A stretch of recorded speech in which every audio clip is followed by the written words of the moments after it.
So where did all the people go? They don't work in places like this anymore. These are places that I used to go to for work. And you know what? It's kind of interesting. I've been thinking about this. I miss people. And where are they? And how do you find them? And how do you connect with them?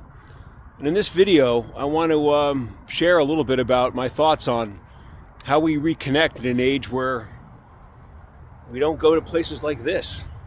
Look at this. It's unbelievable. It's been empty for 10 years, at least. So, there's the sign, visitors. No visitors, no people. Where is everybody? So, I just want to, before I get to some of the tips that I'll share with, if you watch with me today, how you can connect to more people, because that's what I want to talk about, is our connection to people and how we've lost that. At least I've lost it. And it really began in places like this for me, with the realization that, yeah, they don't exist anymore. I used to go to places like that. I used to need my weekends to recover from going into places like that or working with people all week to discover that, oh my God, now since I don't go to those places anymore, they don't exist anymore for a lot of us. And, you know, there's no need to recover from that. There's actually a need, conversely, to go find people, to connect more with people. And how do we do that? So hopefully you'll stick with me through this video, and I'll share a little bit about that. But I want people to, if you got this far with me, please subscribe. It would just be great to have a little bit more of a community to start this conversation, because that's really what it's all about, I believe, in how we do that for ourselves and creating a community. So anyway, back to the defunct office complex here. You know, I'm in Northern New Jersey, and as I drive around, most of these places are being bulldozed and converted to housing, upscale rental properties. And at one time, this parking lot over here, this driveway was filled with people going to and fro. And I was one of those people that used to drive into, buildings like this all throughout the country, usually selling or developing some product or service that I was representing a company as a sales and business development role. I would go into these offices, and I love doing it. I love going out and meeting people, and I love getting out and getting away from them and going to a new place. And that's my DNA. And I don't do that anymore. And I really, I hate to say it, but I don't miss the office grind. I don't think anyone really, having to be forced to go somewhere every day. That's tough, and that's not flexible, and that's not realistic, and it's not healthy. But the converse of it, having that stripped out and having to be stuck, for me at my kitchen table for 10 years with a laptop, that's not healthy either. It wasn't for me. And, as I do my Lyft and Uber gig driving, I know for a lot of people, it's not healthy for them either. And they've told me that. And we've had conversations over and over again. I mean, it's been 3,000 plus, rides for me. And close to now, I started this in the beginning of 2023, and we're just coming up 2026, a new year. And I just had 2 rides. I had 2, one guy that I've gotten to know. I feel really guilty that, in a way, we're friends. And I take him, 7 days a week if I can. If he's watching this, he's probably going to want a discount. And that's okay. I don't think he watches my videos, but that's all right.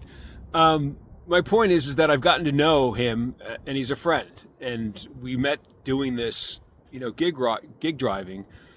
And I just had a ride that I picked up, a lady taking her cat to the vet, and she was really sweet and wonderful. And I thought, wow, there's 2 people that I know, or, one stranger and one regular. And, I need that connection. I need more people like that, because I've lost them. I don't go into places like this. I don't interact like I used to. I didn't realize, what a blessing that was, or what a gift that was, to be able to do that. I don't think any of us did. I mean, that's my realization, and I'm an introvert. I needed my weekends to recover from doing this, grind, and I was okay isolating or just, recovering, doing healthy activities, whatever it may be, running and reading and just chilling by myself. I still need that. We all do. But my point is, and, I'm getting to the tips here section of it, is that, find a way, really simple ways you can do that.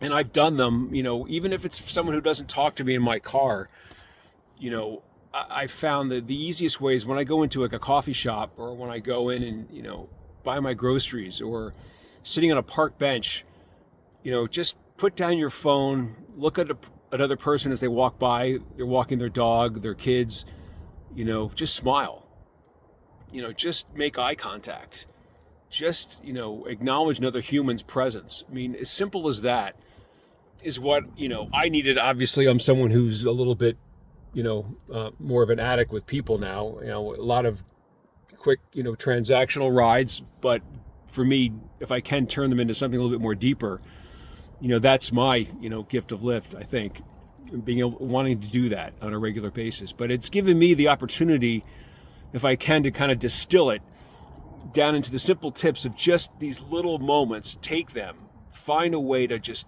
just looking at someone's eyes and smiling, acknowledging them, or saying, hey, that's a really great, beautiful dog. And they light up, and the dog comes over if you're a dog person, if you're not, okay. Find something that, you identify with in a way that, connects to someone. And that little, toggle, our human toggles, we need that. And I think that's the importance of, what I'm trying to do here. And hopefully, I get the irony of putting this video out there on YouTube, but I know there's a lot of people that are disconnected. And my hope is that they'll begin to see this and hopefully respond and give me some pointers on how they're breaking their isolation. Because, we're not going back to this. That's over. And there's going to be an apartment complex there with people sitting in their luxury, spaces, staring at a screen or multiple screens. And I don't think that's necessarily healthy either. So that's my little snippet. I drive by this complex all the time, and I keep thinking about this, like, the amount of resources that went into doing this. Now it's going to be developed and, another cycle begins. But anyway, that's another video for another conversation. Hey, Sean here, Gift from Lyft. Really enjoyed making this today, and hope to connect with more of you. And if you would be so kind, subscribe, drop me a comment. Thanks.